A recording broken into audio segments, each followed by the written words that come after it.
24 সৰজমিন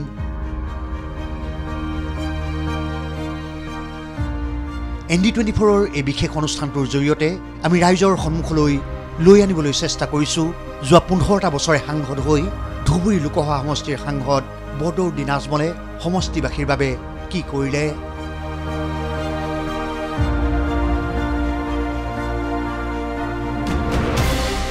ধুবুৰী লোকসভা সমষ্টিৰ অন্তৰ্গত সমষ্টিসমূহৰ উন্নয়নৰ বাবে বদৰুদ্দিন নাজমলে প্ৰতিশ্ৰুতিৰ বন্যা কিন্তু ঠিকেই বুৱাই দিছিল কিন্তু কাৰ্যত ব্যৰ্থ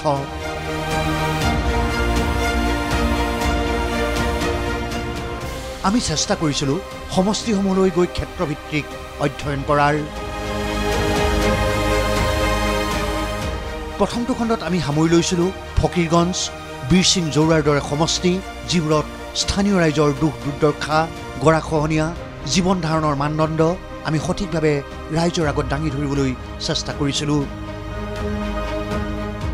আজি সম্প্ৰচাৰ হোৱা দ্বিতীয়টো খণ্ডত আমি এই বিষয়বোৰেই উত্থাপন কৰিবলৈ চেষ্টা কৰিম আমাৰ লক্ষ্য আছিল গোলকগঞ্জ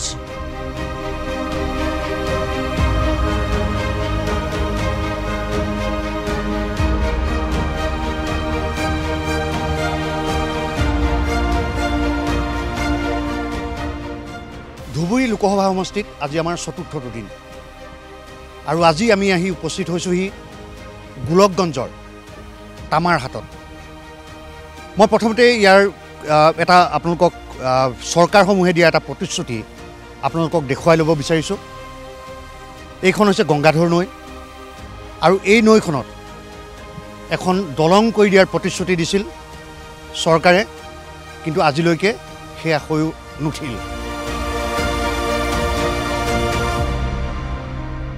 গোলকগঞ্জ ধুবুৰী লোকসভা সমষ্টিৰ অন্তৰ্গত এটা অতি গুৰুত্বপূৰ্ণ সমষ্টি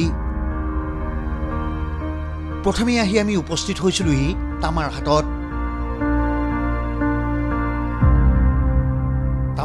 আজি আহি আমি লগ পাইছোঁ এগৰাকী জ্যেষ্ঠ নাগৰিক তথা তামাৰহাটৰ গাঁওবুঢ়া মাংগীলালক তেখেতে আমাক কোৱা মতে তেখেতৰ পূৰ্বপুৰুষ প্ৰায় 141 বছৰ পূৰ্বে অসমলৈ আহিছিল আৰু এই গোটেই বৃহত্তৰ অঞ্চলটোত তেওঁ একমাত্ৰ মাৰোৱাৰী সম্প্ৰদায়ৰ লোক কিছু কথা তেওঁৰ লগত মই পাতিবলৈ চেষ্টা কৰিম আপুনি আপোনাৰ পূৰ্বপুৰুষ 141 বছৰ আগতে আহিছিল ইয়ালৈ আমাৰ ঠাকুৰ দাদা ইয়াত আহিছে তাৰপিছত আমাৰ দেউতা ইয়াত ছিল মই ইয়াত আজি মোৰ বয়স 81 আৰু আপুনি আজি ইয়াৰ গাঁওবুঢ়া ইয়াৰ লোকসকলে আপোনাক পাতি দিছে মই আজি গাঁওবুঢ়া 20 বছৰ ধৰে গাঁওবুঢ়া মোকে নামাইতে আমি ছাড়তে দেয় না আৰু মাৰোৱাৰী সম্প্ৰদায়ৰ আপুনি একমাত্ৰ মানুহ আপোনাৰ পৰিয়াল ইয়াতে থাকে কি দেখিছে আজি ধৰি লওক ইয়াৰ ৰাজনৈতিক প্ৰেক্ষাপট কেনেকুৱা আপোনালোকৰ সমস্যাবোৰ কেনেকুৱা আমার যেমন তামার যেরকম আগে প্রগতি ছিল সেটা একদম পুরা ডাউন হয়ে গেছে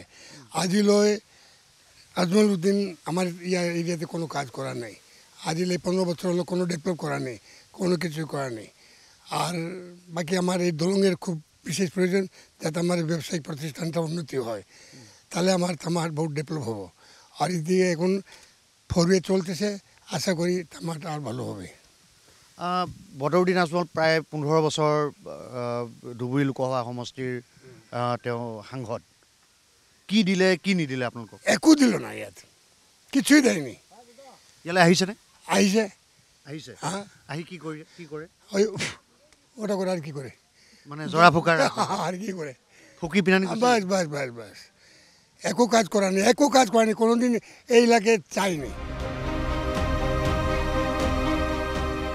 এই যে নদীখন দেখিছে ইয়াতে এখন দলং হোৱাৰ কথা আছিল গংগাধৰ নদীৰ ওপৰত এখন দলং তামাৰহাটবাসীৰ দীৰ্ঘদিনীয়া দাবী আছিল কিন্তু নহ'ল দলংখন আজিও নহ'ল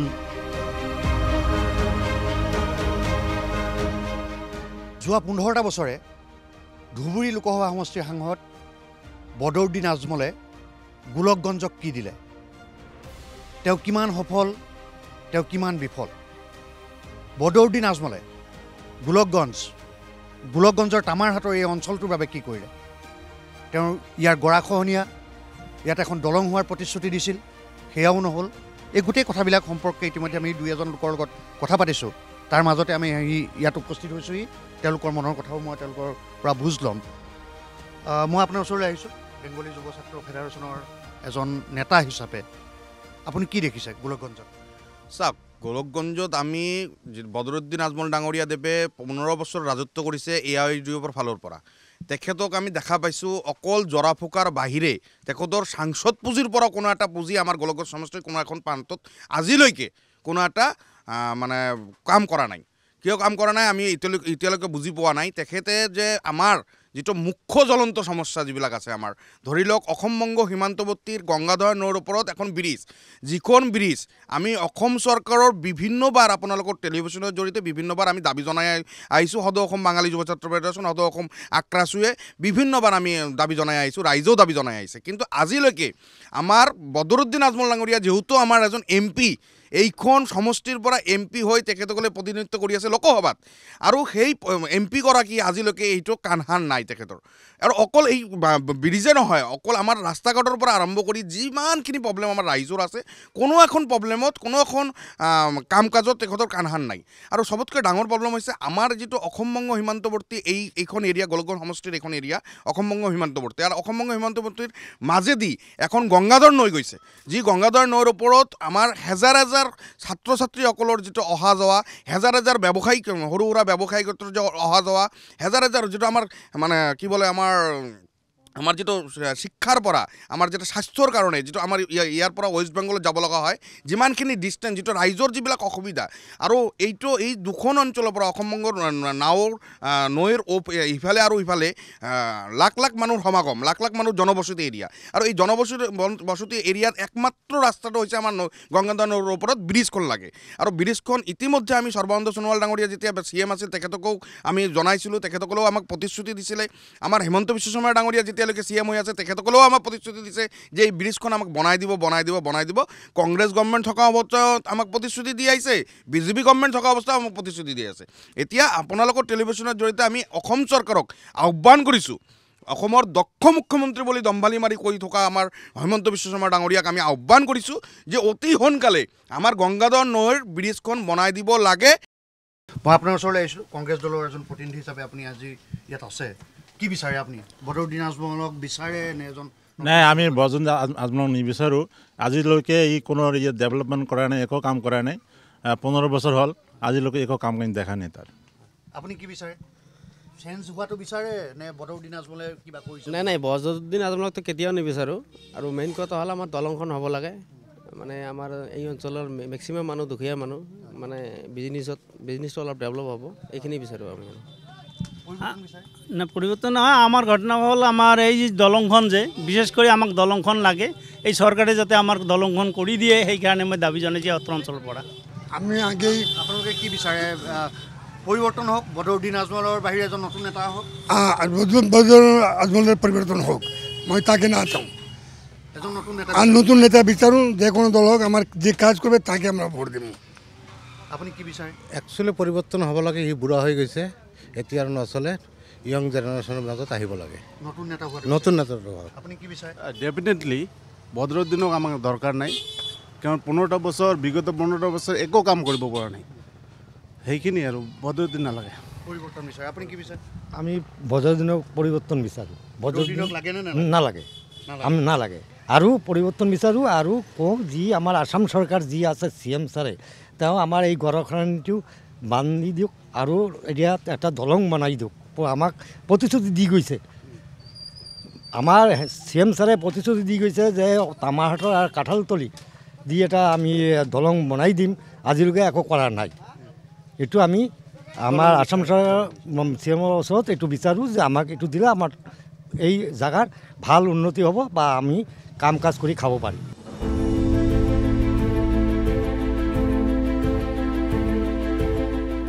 কেৱল মাত্ৰ জৰা ফুকাৰ ৰাজনীতি গোলকগঞ্জত সাংসদ পুঁজিৰ এটাও টকা খৰচ কৰিলেনে বদৰুদ্দিনে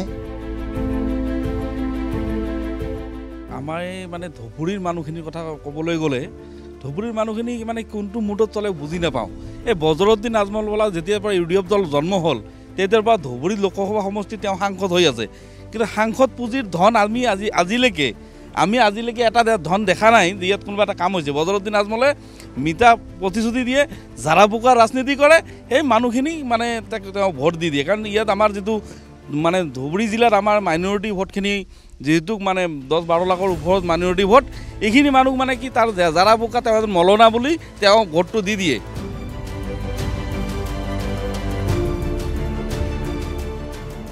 আমি লগ পাইছিলোঁ শ্ৰীৰামপুৰৰ বিজেপিৰ MCLA সজল কুমাৰ সিংহক। আমাৰ প্ৰশ্ন আছিল গোলকগঞ্জক কি দিলে বদৰুদ্দিন আজমলে। আজি আপুনি এটা বস্তু চাওক, সি এতিয়া আমাৰ বিজেপি চৰকাৰে বনাই দিয়া আমাৰ নৰেন্দ্ৰ মোদী ডাঙৰীয়াৰ নেতৃত্বত যিটো ফুলবাৰী ব্ৰিজ হৈ আছে, আমাৰ এয়াৰপৰ্ট হৈছে, এই ক্ৰেডিটটো ই ল'ব খোজে। একচুৱেলি এই ব্ৰিজটো আমাৰ বিজেপি চৰকাৰ আৰু আমাৰ মোদী ডাঙৰীয়াৰ নেতৃত্বতে হ'ব সক্ষম হৈছে, আৰু আমাৰ এইটো নেশ্যনেল হাইৱে হৈছে। তো বিজেপিৰ দিনত কিমান কাম কৰি আছে, মই ধুবুৰীবাসীৰ এজন ৰাইজ হৈ বা এজন প্ৰতিনিধি, জনপ্ৰতিনিধি, যদিও মই BTATৰ, কিন্তু মই সচেতন ৰাইজ হিচাপে মই ধুবুৰীবাসীক মই আহ্বান জনাম যে আপোনালোকে জাতি ধৰ্ম চিন্তা কৰি লাভ নাই, আপুনি আজমলক ইয়াৰ পৰা ধুবুৰীৰ পৰা বাহিৰ কৰক, তেতিয়াহে আপুনি আমাৰ ধুবুৰী এৰিয়া ডেভেলপ হ'ব। আজি আপুনি আমাৰ গংগাধৰত ব্ৰিজ এটা লাগে, আজিলৈকে মাত মাতিছে নেকি? মইতো দেখা নাই। কতবা কৈছে সি খালি জাতি হিংসা, হিন্দুক গালি পাৰিব, তাক গালি পাৰিব। কালি সি অলপ দিন আগত হিন্দু মানুহকো বেয়াকৈ কয়, কেতিয়া সি মুছলমান মানুহকো বেয়াকৈ কয়। মই এইকাৰণে কওঁ যে তাৰ যিটো পলিটিক্স, এই পলিটিক্সটো লেতেৰা পলিটিক্স সি এৰিব লাগে। বদৰুদ্দিন আজমলে মই তাক অনুৰোধ কৰিছোঁ। আমি লগ পাইছিলোঁ আগমনীৰ সদৌ অসম ছাত্ৰ সন্থাৰ প্ৰতিনিধিক। কেইটামান গুৰুত্বপূৰ্ণ প্ৰশ্নৰ অৱতাৰণা কৰিলে তেওঁলোকে। গোলকগঞ্জৰ দীৰ্ঘদিনীয়া দাবী সীমান্ত চিল কৰা, সেয়াও আজিলৈ সম্ভৱ নহ'ল। ৭৫ বছৰ পাৰ হৈ গ'ল ভাৰত স্বাধীনতাৰ, কিন্তু আমি দেখিবলৈ পাইছোঁ আমি ছাত্ৰ সন্থ আমি সদায় আমি মাত মাতি আহিছোঁ, সদায় আমি আন্দোলন কৰি আহিছোঁ বৰ্ডাৰ চিল সমস্যা। এতিয়ালৈকে যি বিন্যাচৰা যি বৰ্ডাৰ উন্মুক্ত হৈ আছে, আপোনালোকে দেখিবলৈ পাব, তাতে মানে সম্পূৰ্ণৰূপে মানে মুক্ত হৈ আছে, উন্মুক্ত হৈ আছে। এতিয়ালৈকে কিন্তু বৰ্ডাৰ চিল কৰা নাই, চৰকাৰ আহিছে আৰু গৈছে।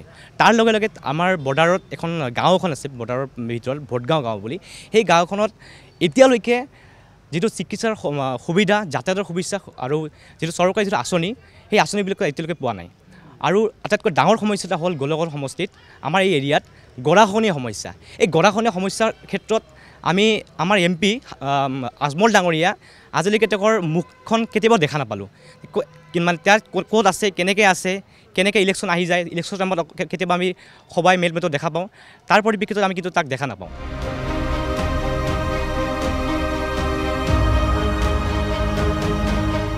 আমি লগ পাইছিলোঁ গোলকগঞ্জৰ কংগ্ৰেছী বিধায়ক সুভান আলী চৰকাৰক। আমাৰ প্ৰশ্ন আছিল আগন্তুক লোকসভা নিৰ্বাচনত শক্তিশালী প্ৰতিদ্বন্দ্বিতা আগবঢ়াব পাৰিবনে কংগ্ৰেছে? 15 বছৰৰ সাংসদ বদৰুদ্দিন আজমলক ভেটিৰ পৰা উফৰাব পৰা যাবনে?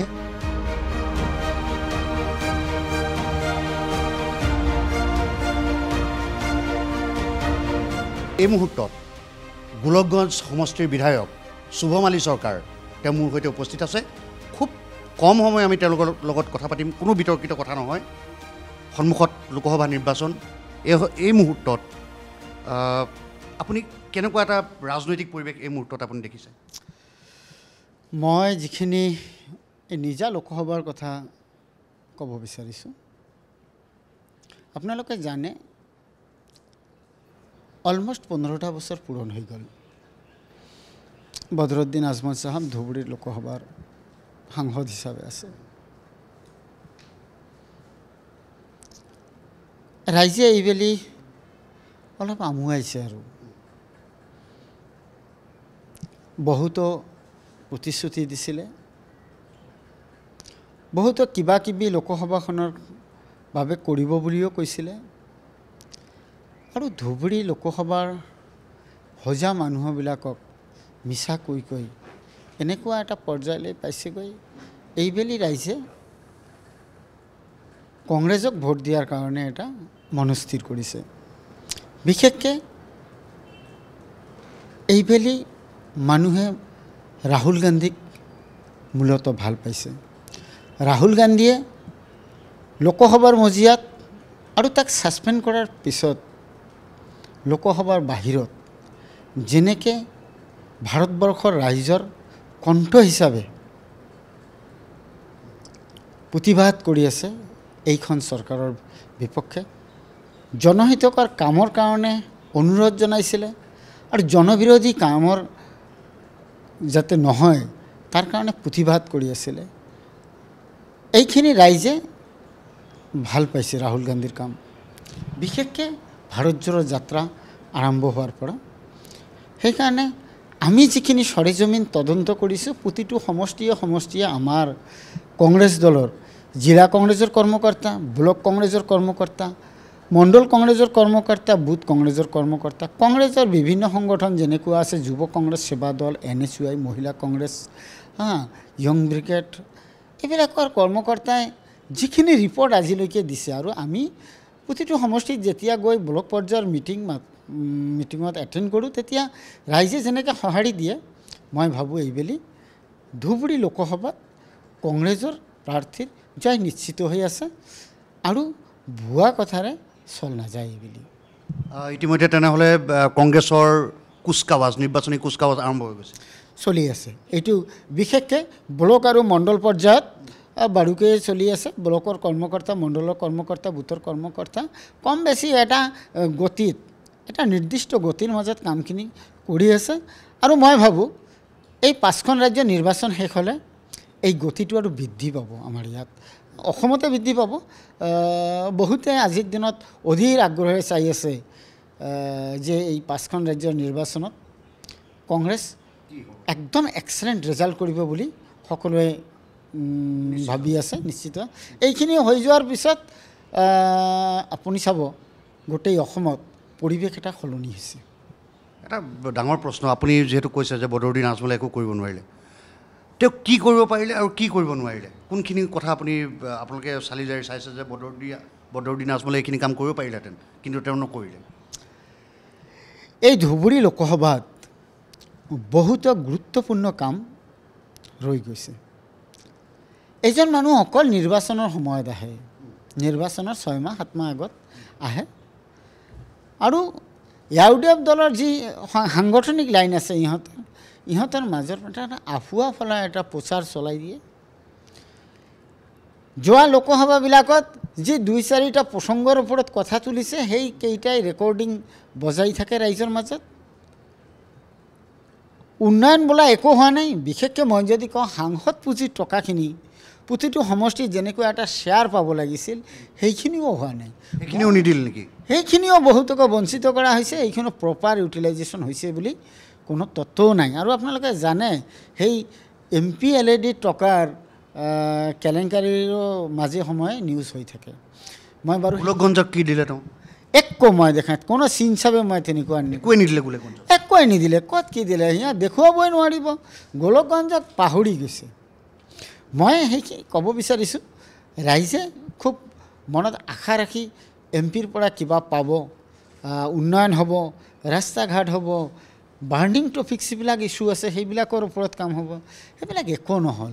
মানুহে দেখিলে যে মানুহজন বৰাক ভেলী বা মানে নগাঁৱৰ পৰা আহি ইয়াত অকল নিজৰ ৰাজনীতিৰ স্বাৰ্থ লুটি গ'ল। সাম্প্ৰদায়িক ৰাজনীতি মই সেইখিনি বাৰু নক'ম। আপোনালোকে জানে এইটো দলত আজিৰ দিনত 15জন বিধায়ক আছে। কোনোবা এজন মেজৰিটি কমিউনিটিৰ বিধায়ক আছে বুলি আপুনি হয়তো নিশ্চিতভাৱে নক'ব নাই। এটা সম্প্ৰদায়ৰ মানুহে ইয়াত বহুতে বিজেপি এজেণ্ট বুলিও কয়। এইটোতো আপোনালোকেও জানে। বিজেপিৰ নেতাবিলাকৰ মন্তব্য আৰু তাৰ মন্তব্যৰ মাজত কোনো তফাত আছে নেকি? এনেকুৱা মানে মনে হয় ৰাইজে আমাক সোধে যে বদৰুদ্দিন আজমল চাহাবে যিবিলাক কথা কৈ আছে, এইবিলাক কথা কি বিজেপিৰ কোনোবা নেতাই হয়তো বা তাক হোৱাটছআপ যোগে প্ৰেৰণ কৰিছে বুলি ৰাইজে আমাক সোধে। কাৰণ মানে আমাৰ মন্ত্ৰী মহোদয়সকলৰ কথা আৰু বদৰুদ্দিন আজমলৰ কথা পৰস্পৰে মিলি যায়। এওঁ এটা ক'ব, লগে লগে এটা কাউণ্টাৰ আহিব। এনেকুৱা চলিয়ে থাকে। ৰাইজে গম পাই গৈছে যে বিজেপিৰ অলমষ্ট বি টিম হিচাপে ইহঁতে কাম কৰি আছে।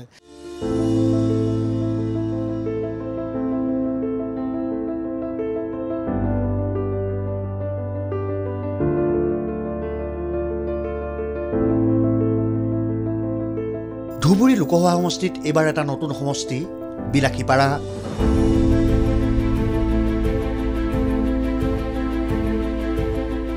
পূব আৰু পশ্চিম বিলাসীপাৰাৰ বিলুপ্তি ঘটাই কেৱল বিলাসীপাৰা কৰা হ'ল। উপস্থিত হৈছিলোঁ বিলাসীপাৰাত।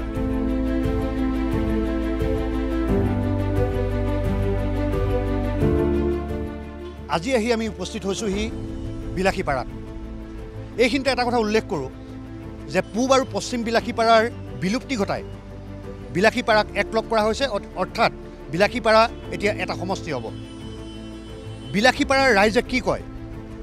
যোৱা 15টা বছৰে সাংসদ হৈ থকা বদৰুদ্দিন আজমলে বিলাসীপাৰাবাসীক কি দিলে?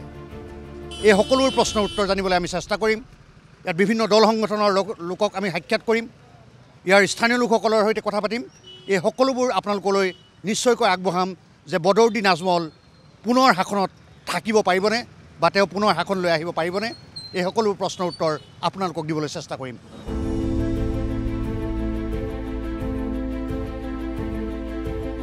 কি কয় বিলাসীপাৰাৰ দল সংগঠনে?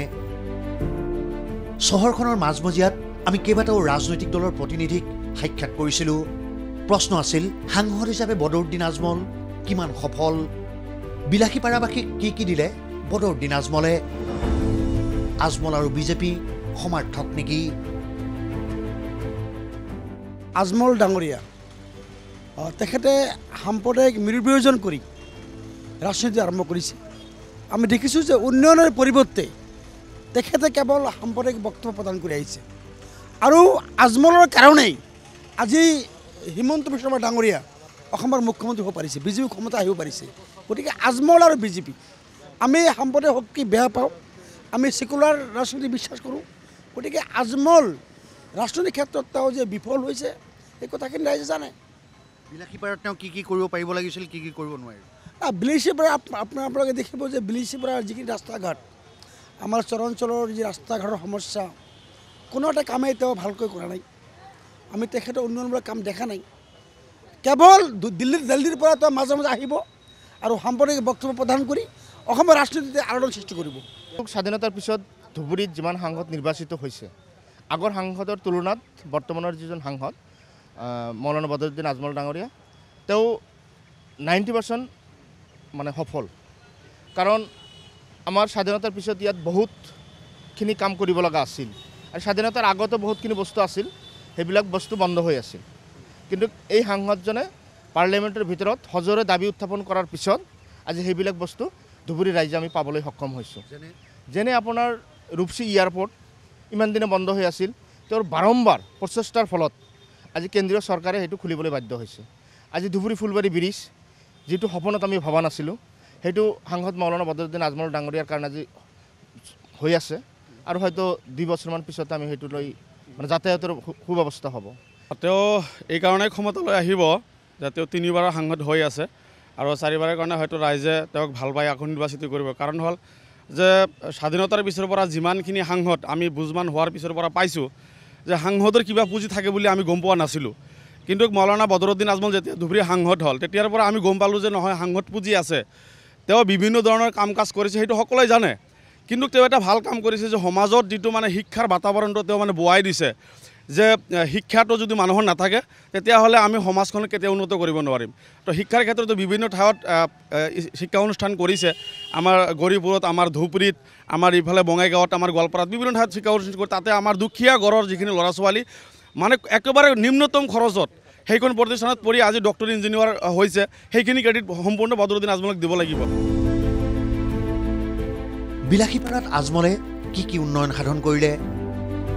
বিলাসীপাৰা হাইস্কুললৈ 50 লাখ টকাৰ অনুদান, বৰকান্দা হাইস্কুলৰ আন্তঃগাঁথনিৰ উন্নয়নৰ বাবে 50 লাখ, বগৰীবাৰী উচ্চ মাধ্যমিক বিদ্যালয়লৈ 20 লাখ টকাৰ অনুদান, বিলাসীপাৰা চৰ অঞ্চলৰ নদী বান্ধৰ বাবে 50 লাখ টকাৰ অনুদান দিছিল বদৰুদ্দিন আজমলে।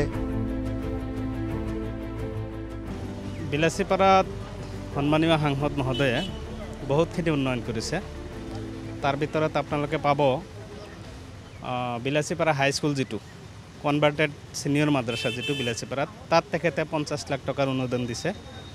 বৰকান্দা হায়াৰ ছেকেণ্ডেৰী স্কুল, এইটো আমাৰ এই বৃহত্তৰ বিলাসীপাৰা সাব ডিভিজনৰ ভিতৰত আমি যদি কওঁ আটাইতকৈ পুৰণি স্কুল বুলি ক'ব পাৰি। সেইখন স্কুলতো তেখেতৰ 50 লাখ টকা সাংসদ পুঁজিৰ জৰিয়তে আন্তঃগাঁথনিৰ ডেভেলপমেণ্ট ইতিমধ্যে সম্ভৱ হৈ উঠিছে। বগৰীবাৰী হায়াৰ ছেকেণ্ডেৰী স্কুলতো তেখেতে 20 লাখ টকা দিছে। বৃহত্তৰ অঞ্চলৰ ৰাইজৰ আৱেগ অনুভূতি জড়িত আপোনালোকে গম পাব। বৃহত্তৰ চৰ এৰিয়াৰ কাজাইকেটা হুচাইনিয়া মাদ্ৰাছাৰ যিটো বৃহৎ নদীবান্ধ, সেই নদীবান্ধৰ কাৰণে তেখেতে 50 লাখ টকা দিছিলে। নাইৰেলগা ঈদগাহ বাউণ্ডাৰী ৱাল বনাই দিছে। গুটিপাৰাত তেখেতৰ সাংসদ পুঁজিৰ উন্নয়নৰ জৰিয়তে কাম হৈছে। কাজাইকেটা সাব চেণ্টাৰত তেখেতৰ বাউণ্ডাৰী ৱাল কাম হৈছে। কাজাইকেটা হায়াৰ ছেকেণ্ডেৰীত বাউণ্ডাৰী ৱালৰ কাম হৈছে। এনেকুৱাকৈ আমি যদি কৈ থাকিব পাৰোঁ তেনেহ'লে 1 ঘণ্টা সময় ক'ব পাৰিম তেখেতৰ ডেভেলপমেণ্টৰ কথা। ক'বলৈ গ'লে ধুবুৰীত বদৰুদ্দিন আজমলক প্ৰত্যাহ্বান দিব পৰা কোনো ৰাজনৈতিক দল, কোনো প্ৰাৰ্থীয়েই এই মুহূৰ্তত নাই। যোৱা কেইবাটাও দিন ধুবুৰী লোকসভা সমষ্টিৰ বিভিন্ন অঞ্চলত ঘূৰি ঘূৰি এই কথাই অনুভৱ হৈছিল, কি অগপ, কি বিজেপি, কি কংগ্ৰেছ এই মুহূৰ্তত বদৰুদ্দিন আজমলক প্ৰত্যাহ্বান জনাব পৰা কোনো শক্তিশালী প্ৰাৰ্থীয়েই থিৰাং কৰিব পৰা নাই কোনো এটা ৰাজনৈতিক দলেই। আমি সাক্ষাৎ কৰিছিলোঁ বিলাসীপাৰাৰ বিজেপিৰ সভাপতি প্ৰফুল্ল কলিতাক। আমি দেখিবলৈ পাইছোঁ এতিয়া যদি নিৰ্বাচন হয় সকলোৱে এটা মুখে কৈছে যে বদৰুদ্দিনক এইবাৰ আমি ভোট নিদিওঁ। কিন্তু কি যেতিয়া ভোটৰ আহে তেতিয়া সি কি এটা যাদুৰ নিচিনা কৰি দিয়ে, সেই ৰাজ্যখনে আজি মুছলমান সম্প্ৰদায়ৰ মানুহখিনিয়ে তেওঁক ভোট দিয়ে।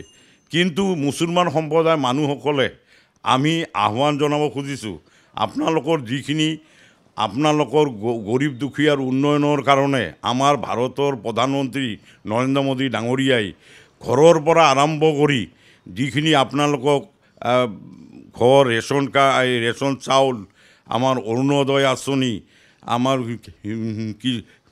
কিষাণ সন্মান নিধি আঁচনি আদিকে কৰি বিভিন্ন সাৰ সঁজুলি বিনামূলীয়া আপোনালোকক যোগান ধৰিছে।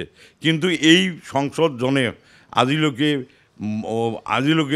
আমাৰ মুছলমান সম্প্ৰদায়ৰ মাজত এটা কোনো উন্নয়নমূলক বা সিহঁতৰ সুবিধাৰ কাৰণে আঁচনি দিয়া নাই।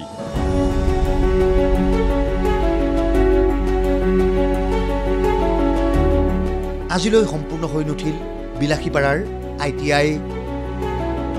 2013 চনত কংগ্ৰেছ চৰকাৰৰ দিনতেই স্থাপিত হোৱা এইখন ITI এতিয়া পাহৰ নিৰ্গৰ্ভত। চৰকাৰ আছিল, চৰকাৰ গ'ল, পৰিত্যক্ত অৱস্থাতেই পৰি থাকিল এই বিশাল ITI চৌহদ।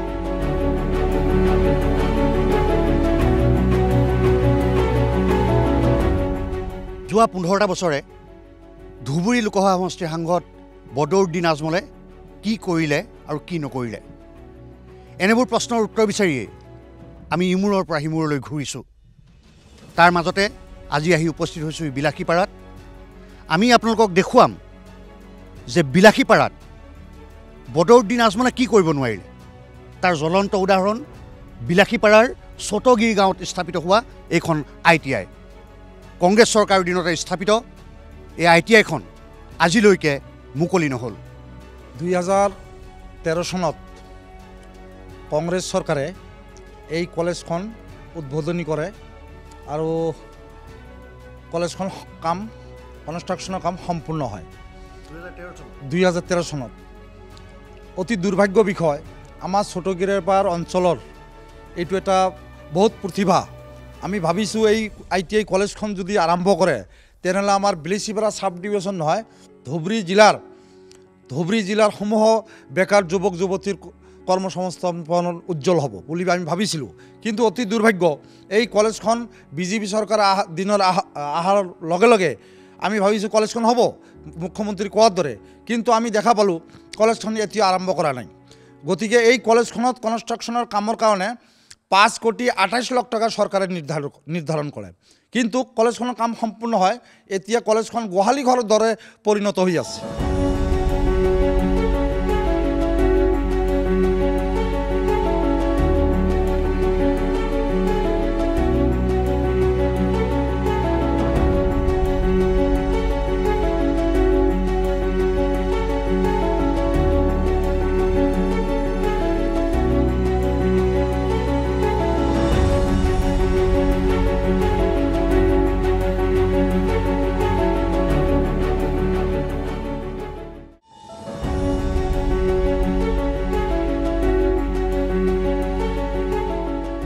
বাখীপাৰাৰ পৰা আমি চাপৰ পালোঁ।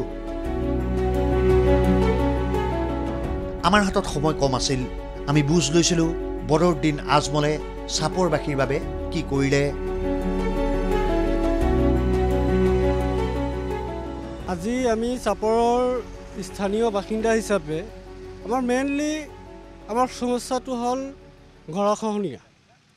আমাৰ ধীৰেশ্বৰ তাৰাংগাপুৰ গাঁও পঞ্চায়ত লগতে পুথিমাৰী গাঁও পঞ্চায়তৰ যিখন একেলগে গাঁও পঞ্চায়ত দুখন লগ হৈ যিখন আপোনাৰ নদী গৈছে, সেই নদীৰে যিখিনি গৰাখহনীয়া হৈ আছে, মানুহৰ ঘৰ বাৰী সকলো উঠাই লৈ গৈ আছে।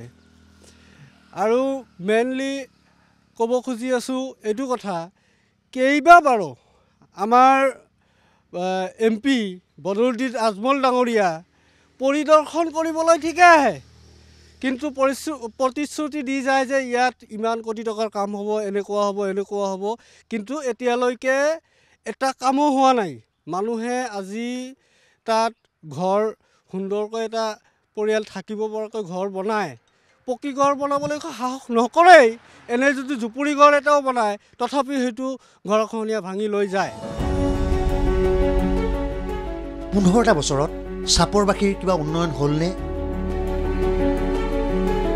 যোৱা 15টা বছৰত আমি দেখিবলৈ পাইছোঁ যে চাপৰৰ মানে বুলি নহয়, ধুবুৰী লোকসভা সমষ্টিটোত উন্নয়নৰ নামত বদৰুদ্দিন আজমলে কোনো ডেভেলপমেণ্টৰ কাম আমি দেখা নাই। সি আহে, ইয়াৰ মানে ব্যক্তিগত কিছুমান ৰিলেটেড মানুহ থাকে ইয়াত, সিহঁতৰ লগত মানে ৰাজনৈতিক আলাপ আলোচনা কৰি সিহঁতে তাই ইয়াৰ পৰা গুচি যায়। আৰু যোৱা 15টা বছৰত আমি দেখা পাইছোঁ তেওঁ খালী কিছুমান মানে যিখিনি কাম মানে আমি সাধাৰণ ৰাইজে কৰোঁ আৰু, যেনেকুৱা ধৰক এখন ভলীবল খেলা উদ্বোধন কৰিব আহে, বেডমিণ্টন খেলা উদ্বোধন কৰিবলৈ আহে, বা কোনোখন এখন নিমন্ত্ৰণ খাবলৈ আহে, সেই ধৰণৰ কামৰ বাহিৰে আমি তাক উন্নয়ন বা উন্নতিৰ কাৰণে আমি আজিলৈকে তেওঁক দেখিব পৰা নাই। আজি চাওক, আজি চাপৰ অঞ্চল বৃহত্তৰ এটা অঞ্চল। এই বৃহত্তৰ অঞ্চলৰ চৰ চাপৰিৰ পৰা বিভিন্ন খেতি উৎপাদন হয়, চাপৰ লৈ আহে বা তেওঁলোকে তেনেকুৱা বজাৰো আজিলৈকে পোৱা নাই। আজি যদি খেতিয়কৰ কথা চিন্তা কৰিলে হয়, আজি অন্ততঃ খেতিয়কখিনি উপকৃত হ'ল হয়। আজি চৰাঞ্চলত হৈছে কি নদী ভঙা এটা ডাঙৰ সমস্যা। আজি অতীজৰে পৰা তেওঁলোকে এই সমস্যাত জৰ্জৰিত হৈ আছে, কিন্তু আজি বদৰুদ্দিন আজমল চাহাবে তেওঁলোকৰ প্ৰতি একো সহানুভূতি লোৱা আমি দেখা পোৱা নাই। আমি লগ পাইছিলোঁ চাপৰৰ এজন বিশিষ্ট ব্যক্তি, চাপৰ ৰত্নপীঠ মহাবিদ্যালয়ৰ প্ৰাক্তন অধ্যক্ষ শ্বেখ হেদায়তুল্লাহ। তেওঁৰ মনৰ কথা আমি বুজিবলৈ চেষ্টা কৰিছিলোঁ। আমাৰ প্ৰশ্ন আছিল, সাংসদ হিচাপে বদৰুদ্দিন আজমল কিমান সফল বা কিমান বিফল?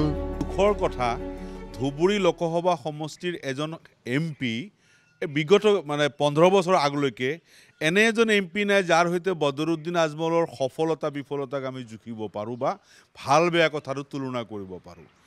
ধুবুৰী লোকসভা সমষ্টি এটা বিক্ৰী যোৱা সমষ্টি, যিটো 1971ত শিলচৰৰ পৰা আপোনাৰ মইনুল হক চৌধুৰী আহি ইফালে কৈছিলে যে ধুবুৰী জিলাৰো গছৰ ফাটাই ফাটাই কংগ্ৰেছৰ নাম দেখা যায়, পক্ষীৰ মুখ কংগ্ৰেছৰ নাম শুনা যায়। এনেকুৱা ডাইলগ মাৰি ইয়াৰ পৰা MP হৈ তেওঁ কাগজ কল, ইঞ্জিনিয়াৰিং কল, সমস্ত মেডিকেল কলেজ কাছাৰলৈ লৈ গৈছিল। অতি সম্প্ৰতি আমি দেখিছোঁ ধুবুৰী সমষ্টিক লৈ, ধুবুৰী লোকসভা সমষ্টিক লৈ কোনো MPৰে মূৰৰ কামৰণি নাই। বদৰুদ্দিন আজমল ডাঙৰীয়া ইয়াত আহিছে, তেওঁ MP হৈছে, তেওঁ কেনেকৈ MP হৈছে, কিহৰ জহত হৈছে, ৰাইজে দেখি আছে। ভাল বেয়া কামৰ মই আলোচনা সমালোচনা কৰিবলৈ নাযাওঁ, এই কাৰণেই ভাল বেয়া কামৰ মাপকাঠিটোৱে নাই।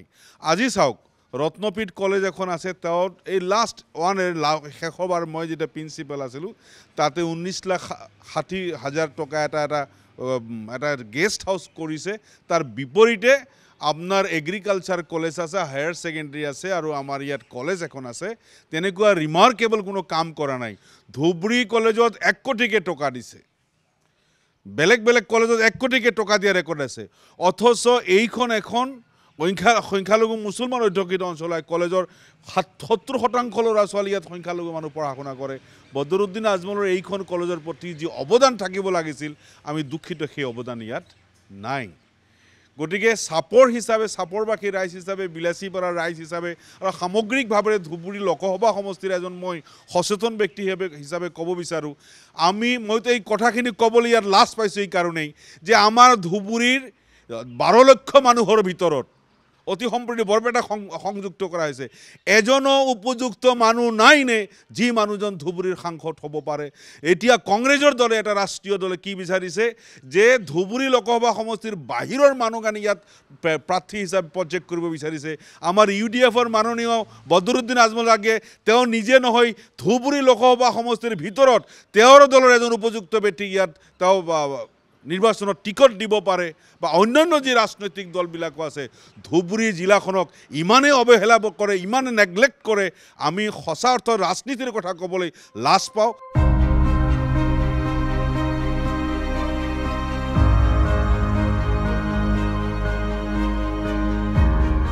ধুবুৰী লোকসভা সমষ্টিৰ অন্তৰ্গত আন এটা সমষ্টি গোৱালপাৰা পূব গোৱালপাৰাত আমি দেখিবলৈ পাইছিলোঁ ব্ৰহ্মপুত্ৰই ভাবুকি কঢ়িয়াই অনা চহৰখনৰ কাষেৰে বৈ যোৱা ব্ৰহ্মপুত্ৰত যোৱা কেইবাটাও বছৰত হাজাৰ হাজাৰ গাঁও জাহ গৈছে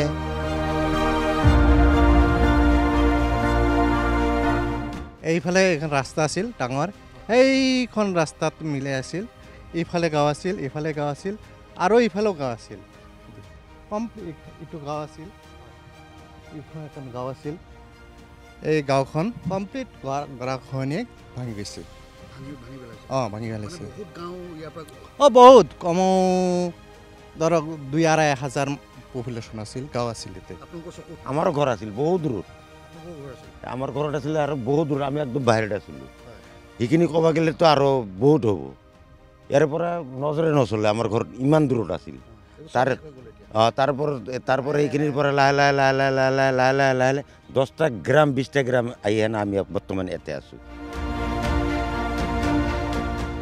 কি কয় গোৱালপাৰাৰ বিভিন্ন দল সংগঠন ৰাজনৈতিক দলৰ প্ৰতিনিধিয়ে আৰু সংখ্যালঘু ভোটাৰে আজিৰ ডেটত কিন্তু উন্নয়নৰ ৰাজনীতি কৰিব শিকা নাই যাৰ বাবে বদৰুদ্দিন আজমল ডাঙৰীয়া জিকাটো সহজ হৈ পৰে তো আচলতে ৰাইজে উন্নয়নৰ স্বাৰ্থতে ভোটটো দিব লাগে ইয়াৰ তাৰমানে একাংশ এনেকুৱা কিহত মানুহ আছে যিবোৰৰ তাৰমানে এডুকেশ্যনৰ প্ৰব্লেম যাৰ কাৰণে তেওঁলোকে প্ৰকৃতিটো বুজি নাপায় যদি ৰাইজে উন্নয়নৰ দিশটো ভাবিলেহেঁতেন তেতিয়াহ'লে কিন্তু বিজেপিক ভোট দিলেহেঁতেন আৰু যি চাওক গোটেই ভাৰতবৰ্ষখনত যিমানখিনি বিজেপি নেতৃত্বাধীন দল আছে বা চৰকাৰ আছে সেই চৰকাৰখনত চাব আপোনালোকে উন্নয়নৰ ধাৰা ইমান বিস্ফীৰত বহিছে যে যোৱা 60টা বছৰ কংগ্ৰেছ দলে যি কৰিব নোৱাৰিলে বিজেপি দলে কিন্তু যোৱা 10টা বছৰতে তাতকৈ বহুত বেছি উন্নয়ন কৰি পেলালে এটা পৰিৱৰ্তন হ'ব লাগে কাৰণ এজন ৰজা যেতিয়া বেছি দিন শাসন কৰে তেতিয়া তেওঁ এটা নিজস্ব এটা তেওঁৰ নিজৰ এটা অহংকাৰ এটা আহি যায় আৰু তেওঁ নিজৰ কথা মতে চলাব বিচাৰে গতিকে তেনেধৰণৰ নহওক সেইকাৰণে পৰিৱৰ্তন হ'ব লাগে যাতে নতুন প্ৰজন্মই যদি নতুন এমপি হয় তেওঁ যাতে গোৱালপাৰাকে আদি কৰি ধুবুৰী লোকসভা যি এৰিয়া পৰে গোটেইখিনি এলেকা যাতে সম উন্নয়ন কৰে তাৰ কাৰণে আমি বিচাৰিছোঁ আৰু আচলতে এটা মানুহ তিনিটা টাৰ্মছ থাকিলে তিনিটা কাৰ্যকাল থাকিলে তাৰ অনীহা আহে সমষ্টিৰ প্ৰতি তাৰ অনীহা আহিছে মানুহজন বয়সো যথেষ্ট হৈছে গতিকে আগন্তুক দিনত আমি মানুহে এতিয়া চাই আছে যে কংগ্ৰেছৰ যিটো ইণ্ডিয়া টিমৰ যিটো ভাল পাৰফৰ্মেঞ্চ সেই পাৰফৰ্মেঞ্চৰ জৰিয়তে আমি কংগ্ৰেছৰ হতুৱাই আমি সাংসদ পঠিয়াব লাগে সেইকাৰণে গোৱালপাৰা আৰু ধুবুৰীৰ লোকসভাৰ মানুহে সিদ্ধান্ত গ্ৰহণ কৰিছে মই যি দেখা পাইছোঁ যে আগন্তুক দিনত আমি কংগ্ৰেছৰ সাংসদ বনাই আমি দিল্লীলৈ পঠিয়াব লাগে আমি সাক্ষাৎ কৰিছিলোঁ পূব গোৱালপাৰা সমষ্টিৰ কংগ্ৰেছী বিধায়ক AK ৰছিদ আলমক শুনো আহক বদৰুদ্দিন আজমলৰ বিষয়ে কি ক'লে স্থানীয় বিধায়কজনে যোৱা কেইবাটাও দিনত আমি ধুবুৰী লোকসভা সমষ্টিৰ অন্তৰ্গত কেইবাটাও সমষ্টি ভ্ৰমণ কৰিছোঁ বিভিন্ন সমস্যাৰ বুজ লৈছোঁ ইয়াৰ মাজতে আমি গোৱালপাৰাত উপস্থিত হৈছোঁহি পূব গোৱালপাৰা সমষ্টি ধুবুৰী লোকসভা সমষ্টিৰ অন্তৰ্গত মোৰ সৈতে আছে ইয়াৰ স্থানীয় বিধায়ক AK ৰছিদ আলম তেখেতৰ পৰা মই কিছু কথা জানিব বিচাৰিম তাতে বদৰুদ্দিন আজমল প্ৰায় 15টা বছৰ প্ৰায় 3টা কাৰ্যকাল তেখেতে সাংসদ হিচাপে আছে গোৱালপাৰাৰ কাৰণে কি কৰিলে পূব গোৱালপাৰা সমষ্টিৰ কাৰণে একোৱেই কৰা নাই বিগ জিৰ' আৰু গোৱালপাৰাখনত লুটিছে এইটো আৱেগৰ বশৱৰ্তী হৈ দলটো গঠন কৰিছিল আপোনালোকে সকলোৱে গম পায় আমাৰ কংগ্ৰেছ দলৰ লগত লাগি তেওঁৰ কিবা ব্যক্তিগত স্বাৰ্থত ব্যৱসায়ত আঘাত হানিছিল ৰাইজৰ স্বাৰ্থৰ বিপক্ষে কিছু কথা কৈছিল আমাৰ তৰুণ গগৈ ছাৰক বা হিমন্ত চৰকাৰক তেওঁ ব্যৱসায়ৰ স্বাৰ্থৰ কাৰণে কিবা কথা কৈছিল আমাৰ গগৈ ছাৰে তেতিয়া মানা কৰিছিল কৈ দিলে তুমি কোন হৈছ বদৰুদ্দিন আপোনালোকৰ মনত আছে তাৰপিছতেই কংগ্ৰেছক ক্ষমতাচ্যুত কৰাৰ কাৰণে AWD গঠন হয় কিন্তু তাৰপিছত দুটা কাৰ্যকালত তেওঁ ছাকচেছ হ'ব নোৱাৰিলে পিছলৈকে BJP AGP এওঁলোকৰ লগত মিলি তেওঁ ছাকচেছ হ'ল এতিয়া তেওঁ টোটেলি ৰাইজৰ প্ৰতিনিধি MP তেওঁ ৰাইজৰ হে কাম কৰিব ৰাইজৰ কাৰণে কোনো কাম কৰা নাই মাত্ৰ MP টো ব্যৱসায় হিচাপত ইউজ কৰি আছে ব্যৱসায়ৰ কাৰণে আজি MP হলে তেওঁ আমাৰ দিশা মিটিংৰ চেয়াৰমেন জিলাৰ ভিতৰত সৰ্বোচ্চ ক্ষমতাশালী যেটো কমিটি তেওঁ চেয়াৰমেন আজিলৈ কেইটা মিটিং কৰিলে 4-5টা মিটিং দি তেওঁ পছপন কৰিছে আহা নাই যোৱা ডিসেম্বৰ মিটিংত একদম ফাইনাল আহিব সেই ডিসেম্বৰ মিটিংত আমাৰ 4-5 জনকে বিধায়ক ধুবুৰী গুৱাহাটী আৰু বৰপেটাৰ লোকসভাৰ সমষ্টিৰ 4 জন ইয়াতে অন্তৰ্গত বাকি অফিচাৰ বিলাকতো আছেই প্ৰত্যেকবাৰে ডেট দিয়ে ডেট পছন্দ কৰে 4-5টা কৰি ডেট পছন্দ কৰিলে আজিলৈকে এখন মিটিংও নহল না মিটিং হৈছে যোৱা মিটিংটো হৈছে কিন্তু নাহিলে নহয় আমাৰ তেওঁ নিজে উপস্থিত নাথাকে চেয়াৰমেন তেওঁ নাথাকিলে গুৱাহাটীৰ যিজন কো চেয়াৰমেন গুৱাহাটী লোকসভাৰ MP কৈনুজা বাইদেউ তেওঁ তাতে চেয়াৰমেনশ্বিপ কৰিলে গতিকে তেওঁ কি প্ৰতিনিধি ৰাইজৰ কাৰণে কি কাম কৰিব তেওঁ নিজৰ MP যেটো দায়িত্ব হেতু পালনে কৰা নাই এতিয়ালৈ ইয়াতেহে আসল কাম দিশা মিটিংত কি স্কিম চলি আছে কোন ডিপাৰ্টমেণ্টে কি কৰিছে সকলো আমি তদন্ত কৰিব লাগিব একো নাই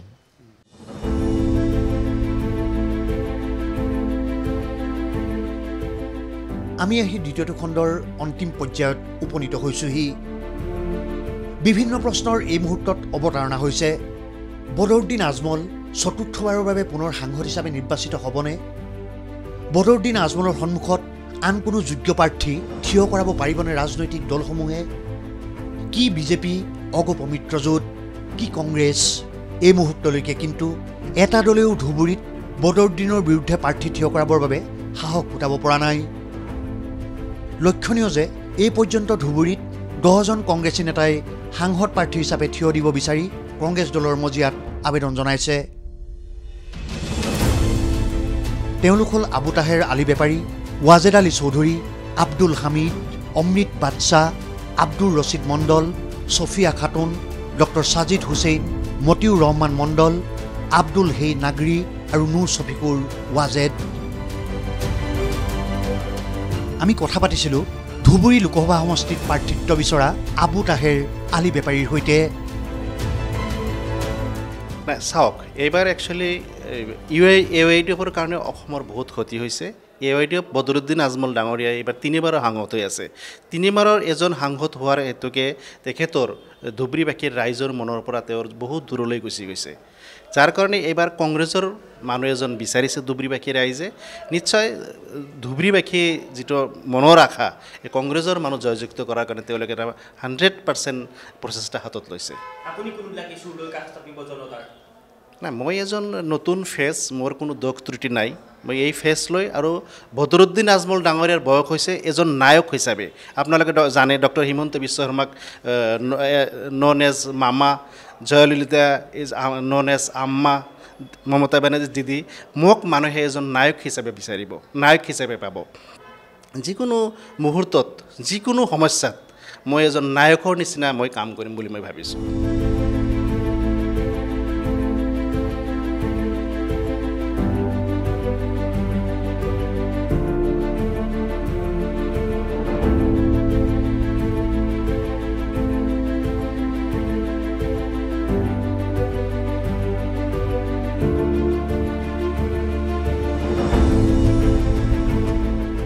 বদৰুদ্দিন আজমলৰ আটাইতকৈ ডাঙৰ সফলতা আছিল ধুবুৰী ফুলবাৰী সংযোগী ব্ৰহ্মপুত্ৰৰ ওপৰত নিৰ্মিত সৰ্ববৃহৎ দলং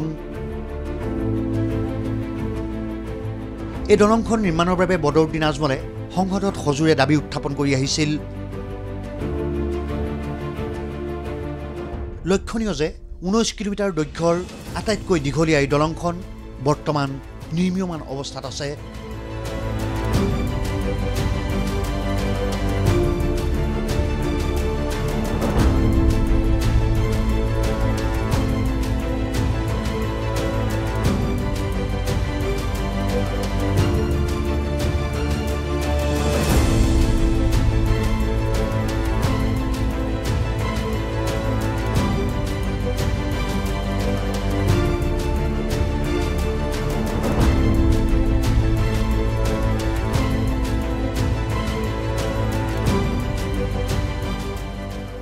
নিঃসন্দেহে বদৰুদ্দিন আজমলে দাবী কৰিব পাৰে যে তেওঁ কাৰ্যকালতেই তেওঁ ব্ৰহ্মপুত্ৰৰ ওপৰত নিৰ্মিত ধুবুৰী ফুলবাৰী সংযোগী দলং নিৰ্মাণ হৈছে।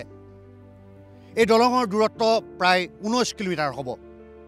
ফুলবাৰীলৈ যাবলৈ যদি পূৰ্বতে সময় লাগিছিল 4 ঘণ্টা, ব্ৰহ্মপুত্ৰৰ ওপৰত নিৰ্মিত এই দলংখনৰ বাবে মুঠ দৈৰ্ঘ্য অতিক্ৰম কৰিবলৈ এতিয়া ইয়াৰ লোকসকলক সময় লাগিব মাত্ৰ 40 মিনিট।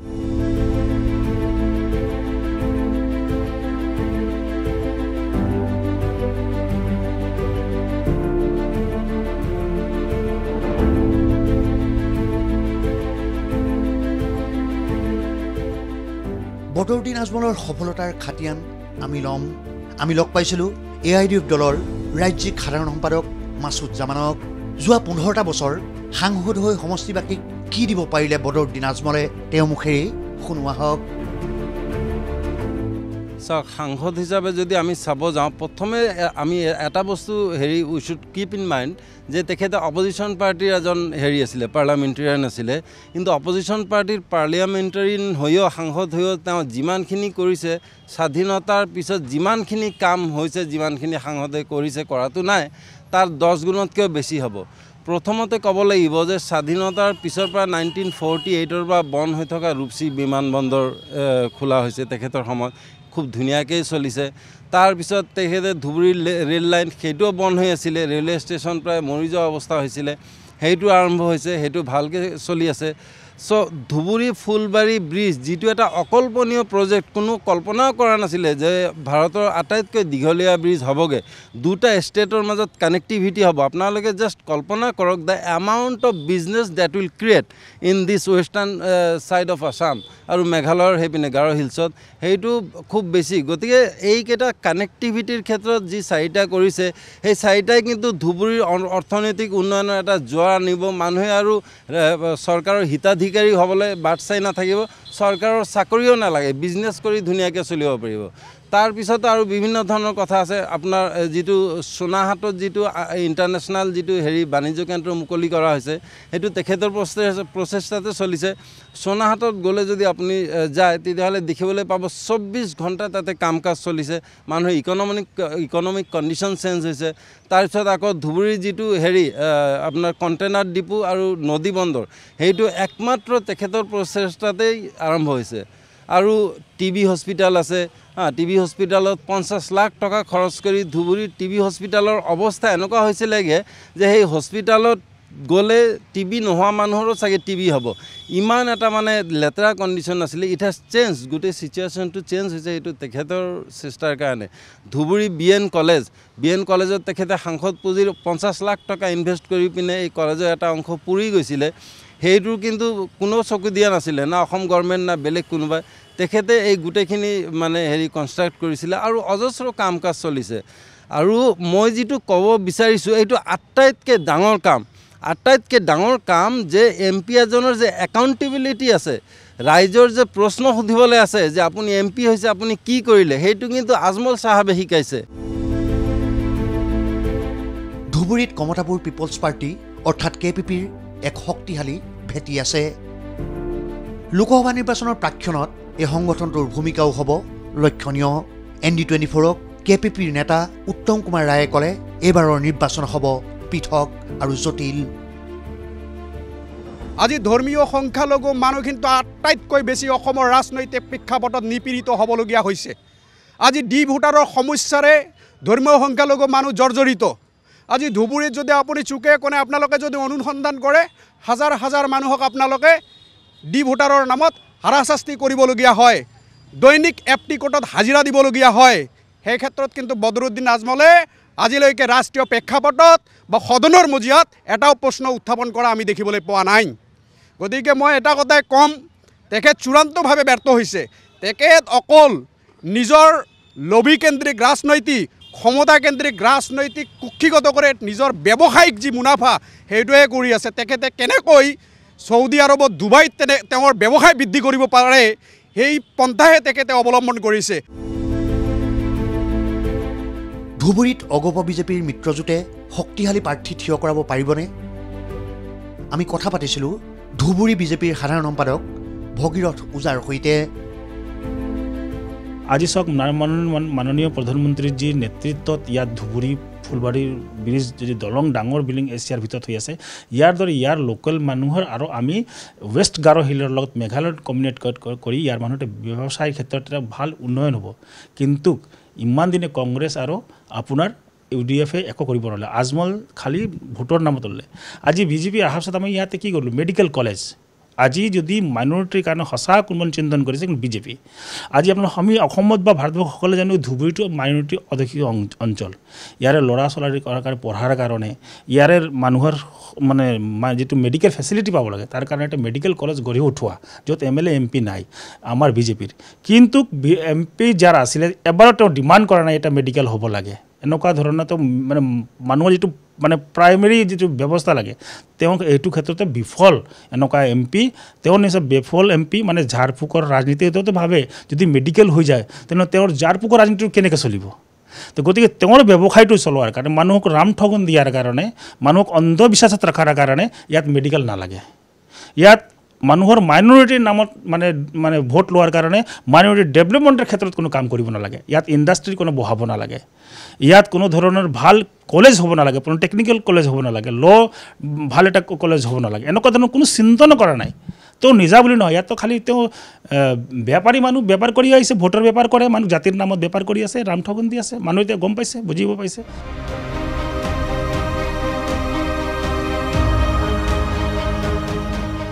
ইতিমধ্যেই ধুবুৰীত নিৰ্বাচনী বতাহ আৰম্ভ হৈছে। কিন্তু প্ৰশ্নটো হৈছে পুনৰ চতুৰ্থবাৰলৈ সাংসদ হ'বনে বদৰুদ্দিন আজমল? নে ধুবুৰীবাসীয়ে 2024-ত এজন নতুন সাংসদ লাভ কৰিব?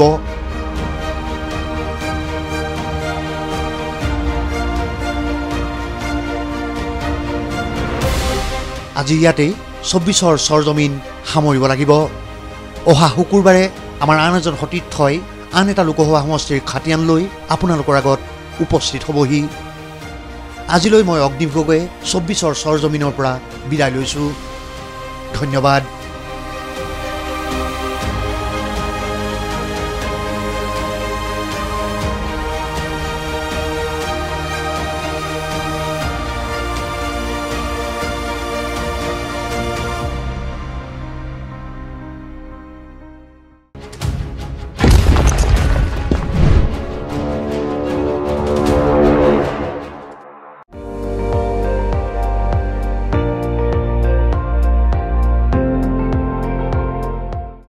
আপুনি চাই আছে ND24, সৰ্বশ্ৰেষ্ঠ নহয় সৰ্বোত্তমৰ দৌৰ।